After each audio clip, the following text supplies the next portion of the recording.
Good morning, boys. Welcome to my online class. I am Shubroto, your chemistry lecturer. Today we talk about chapter 8, uh, a creative question. The stem is about C4H10 plus Cl2, C4H9Cl plus HCl. Another, there is a cell, electrochemical cell. The questions are: what is nuclear fission reaction? Why anode is called oxidation electrode? Explain it. Determine the value of delta H of reaction 1. So the electrode reaction and aqueous solution of the produce heavy gas is acid or base. Analyze with reaction. Answers are: fission reaction. In nuclear process in which nucleus of a large and heavy element is broken into a small nucleus of a small element is called nuclear fission reaction. তার মানে হলো যখন কোনো nuclear বিক্রিয়ার মাধ্যমে কোনো বড় nucleus ভেঙে ছোট নিউক্লিয়াসে পরিণত হয়, ছোট কোনো এলিমেন্টের নিউক্লিয়াসে পরিণত হয়, সেই বিক্রিয়াকে বলা হয় ফিশন রিয়াকশন। লিখে দেই দা nuclear process in which the nucleus of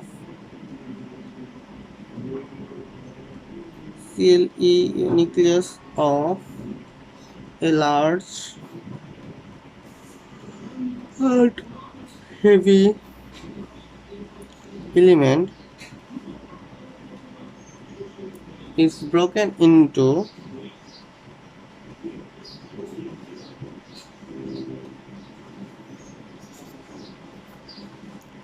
the nucleus of a smaller element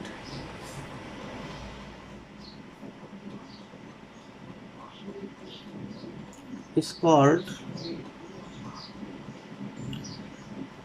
nuclear fission reaction.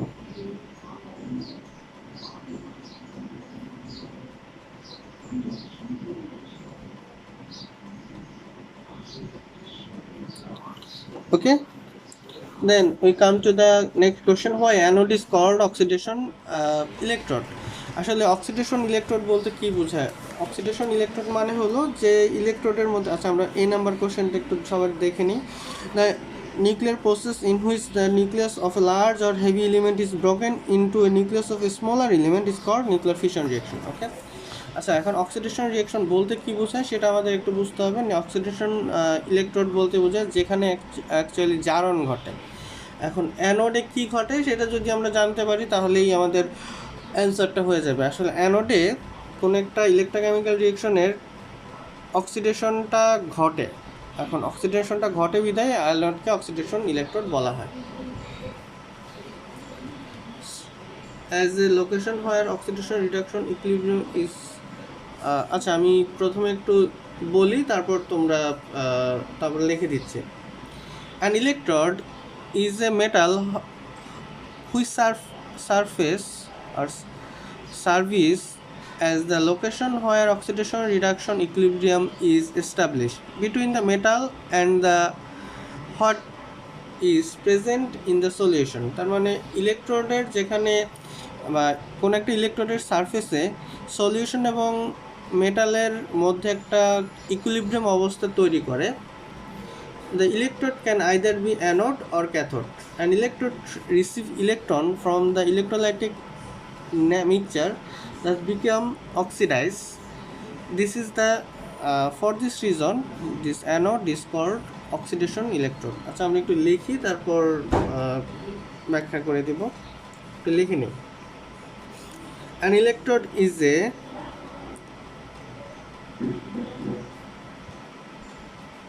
a metal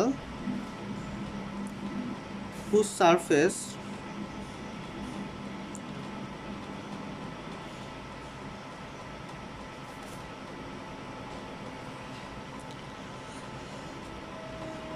serves as the location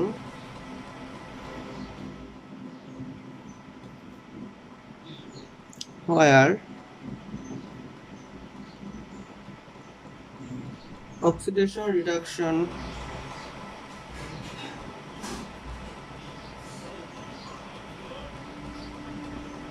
equilibrium is established.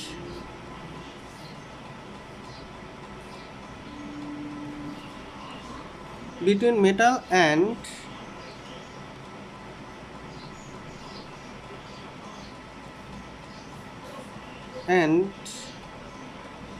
what is present in the solution.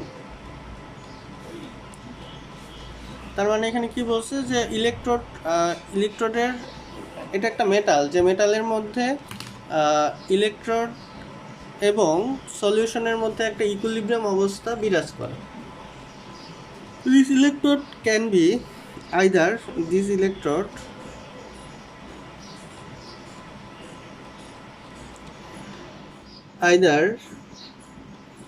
can either be an anode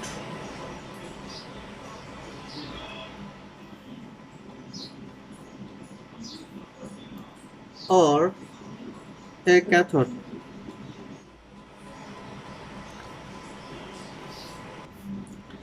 In galvanic cell,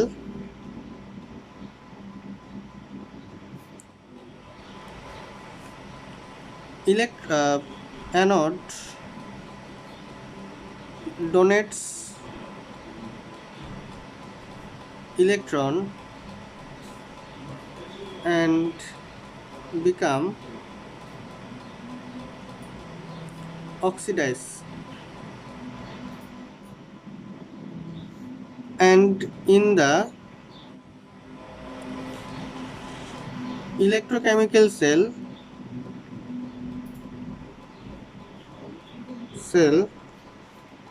some element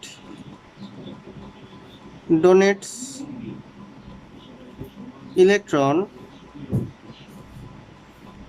and become oxidized.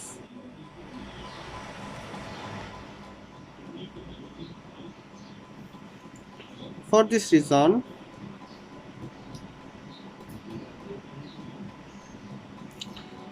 anode is called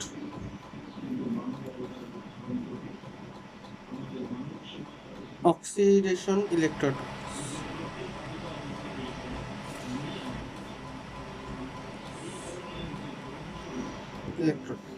ওকে, আমাদের electrochemical সেলে কি হয়, কোনো একটা element আইসা ইলেকট্রনটা ছাড়ে, যে কারণে এটাকে আমি অক্সিডেশন ইলেকট্রোড বলবো। আর গ্যালভানিক সেলে এই ইলেকট্রোডটাই কী করে, ইলেকট্রনটা ছেড়ে দেয়।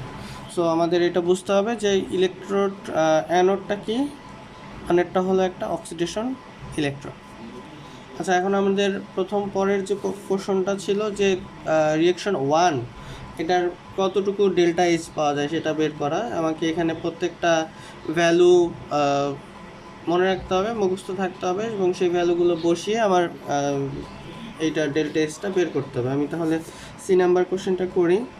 C4H10 plus Cl2 C4H9Cl plus HCl, এটা একটু ভেঙে যদি আমি লিখি তাহলে কি লিখবো, 4টা কার্বন আমি লিখে দেব।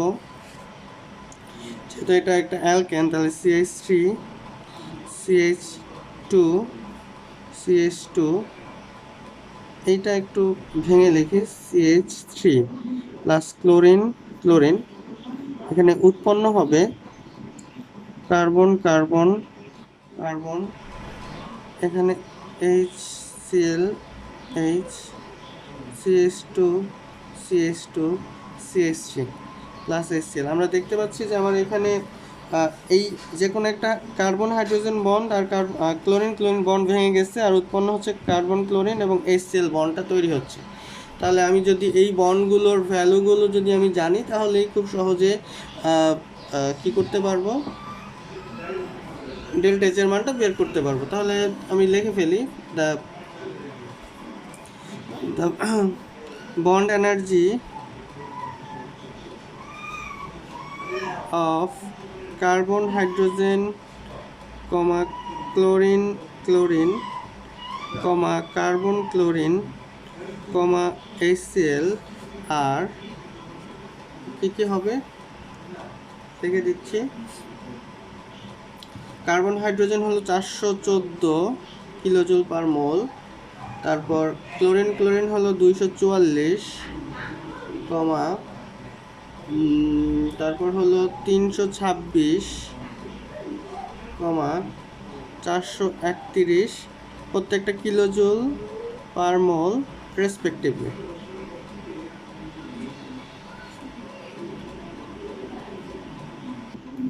এখন বন্ড ভাঙতে কতটুকু শক্তি লাগে আর বন্ড তৈরি হতে কতটুকু শক্তি লাগে সে দুটো যোগ করে আমরা বিয়োগ করতে হবে। delta H equal to total energy required to break the bond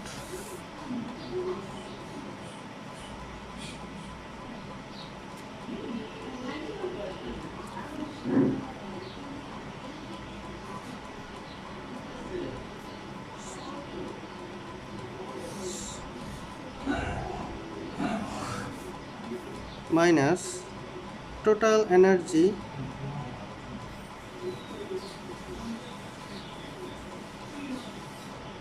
required to or total energy formed from the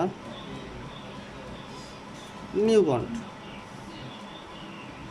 তাহলে আমি এই দুইটার যোগ করি, প্রথম দুইটা যোগ করে আমাদের আসতেছে 414 প্লাস 244 মাইনাস 326 প্লাস 431, এটা যোগ করলে আসে কত? 4 4 8, 4 1 5, 4 2 6 মাইনাস 6 1 7, 3 2 5, 4 3 7 বিয়োগ করলে 99 কিলোজুল পার মোল। সো আমার এখানে কত কিলোজুল তাপ উৎপন্ন হচ্ছে এতটুকু। তা delta H of the reaction delta H equal to এটা বিয়োগ মাইনাস সাইন 99 কিলোজুল পার মোল। ওকে, এটাই অ্যান্সার। তো আমরা পরের কোশ্চেনটা চলে যাই। বলছে যে show the electrodes reaction and of aqueous solution produce heavy gas is acid or base। এটা অ্যাসিড নাকি বেস সেটা আমাকে দেখাইতে বলছে, আর বাকি সব কিছু আমরা বের করব যে সেটা সোডিয়াম হাইড্রোক্সাইড উৎপন্ন হয় নাকি ক্লোরিন উৎপন্ন হয় সেটা আমাদের দেখাইতে হবে। আচ্ছা, যাই হোক, আচ্ছা আমরা একটু দেখে নিই যে আমাদের এখানে কি কি রিয়াকশন হয়।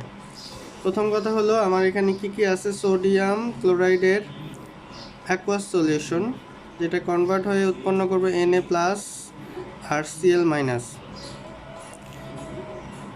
ওকে, আর ওয়াটারটাও কিছুটা ভেঙে থাকবে, তাহলে উৎপন্ন H প্লাস OH মাইনাস। ওকে, এখন H প্লাস আর OH মাইনাস এটাও অ্যাকুয়াস। কারণ এই দুটোর মধ্যে একটা যাবে অ্যানোডে, একটা যাবে ক্যাথোডে। এখন দুইটার মধ্যে কোনটা অ্যানোড, দুইটা না চারটা আমার এখানে আয়ন আছে, এর মধ্যে একটা যাবে অ্যানোডে, একটা যাবে ক্যাথোডে।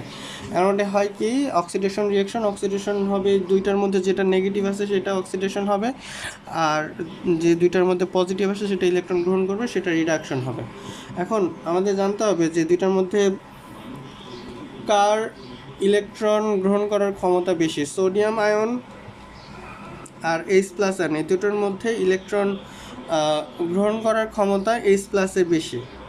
ওকে, তাহলে কি করবে সে, রিডাকশন প্রসেসে যাবে। তো আমি রিয়াকশনটা লিখে দিই, তোমরা ডিটেলসে লিখবা, আমি জাস্ট রিয়াকশনটা লিখে ব্যাখ্যা করে দিচ্ছি। তো H প্লাস ইলেকট্রন গ্রহণ করে উৎপন্ন করবে হাইড্রোজেন, সেই হাইড্রোজেন আরেকটা হাইড্রোজেনের সাথে যুক্ত হয়ে হাইড্রোজেন গ্যাস তৈরি করবে।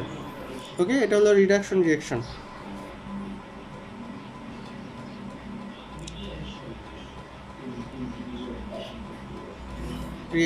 ওকে, আর ক্লোরিন আর হাইড্রোক্সাইড আয়ন এই দুটোর মধ্যে এই হাইড্রোক্সাইডেরও ইলেকট্রন ত্যাগ করার প্রবণতা বেশি।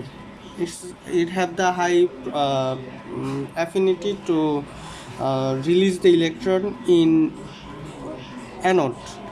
বাট এটার আধিক্য বা এটা অনেক বেশি পরিমাণে থাকে বিধায়, খুব দ্রুত চলাচল করতে পারে বিধায় সে কী করবে, ক্লোরিনটা ইলেকট্রনটা ত্যাগ করে ক্লোরিন এবং এই দুইটা যোগ গ্রহণ করবে, উৎপন্ন করবে এবং ক্লোরিন দুইটা তৈরি করবে কি, দুইটা ক্লোরিন অ্যাটম পরস্পর সংযুক্ত ক্লোরিন গ্যাস তৈরি করবে। ওকে, তাহলে ক্লোরিন গ্যাস তৈরি করলো এবং আমরা দেখতে পাচ্ছি অ্যানোডে তৈরি হচ্ছে ক্লোরিন গ্যাস আর ক্যাথোডে হচ্ছে হাইড্রোজেন। এখন কথা হলো যে আমার কোশ্চেনটা বলছে, show the electrode reactions and aqueous solution of produce heavy gas is acid or base. Electro reaction আমরা কিন্তু দেখা দিলাম ইলেকট্রনে কী কী রিয়াকশন হয়, and aqueous solution of produce heavy gas. এখন aqueous solution of produce heavy gas, এখন এটা বলতে কি বুঝাইছে যে আমার যে এই দুইটার মধ্যে হেভি গ্যাস কোনটা, এইটা নাকি এইটা। এটা অনেক ক্ষেত্রে ওই ভুল করে, অনেক বই কিন্তু দেওয়া আছে অ্যাকোয়াস সলিউশন বলতে আমাদের ইসের মধ্যে কি আছে, সোডিয়াম হাইড্রো প্লাস আছে, এটা তৈরি করে সোডিয়াম হাইড্রোক্সাইড। সোডিয়াম হাইড্রোক্সাইড তো আর গ্যাস না, সলিউশন বলতো তাহলে। সো এইটা নিয়ে কিন্তু বলেনি, আমার বলছে প্রডিউস হেভি গ্যাস মানে এইটার মধ্যে হেভি গ্যাস কোনটা, ক্লোরিন। তো ক্লোরিনটাকে আমি যদি পানিতে দেই তাহলে কি তৈরি করবে, HOCl, ওকে, প্লাস আমরা একটু দেখি ক্লোরিন ওএইচ, এখানে একটা হাইড্রোজেন বাকি আছে, ক্লোরিন HCl তৈরি হবে। আর তার মানে আমরা দেখতে পাচ্ছি এটা একটা acid. So aqueous solution of produce heavy gas is acid, so it's acidic in nature.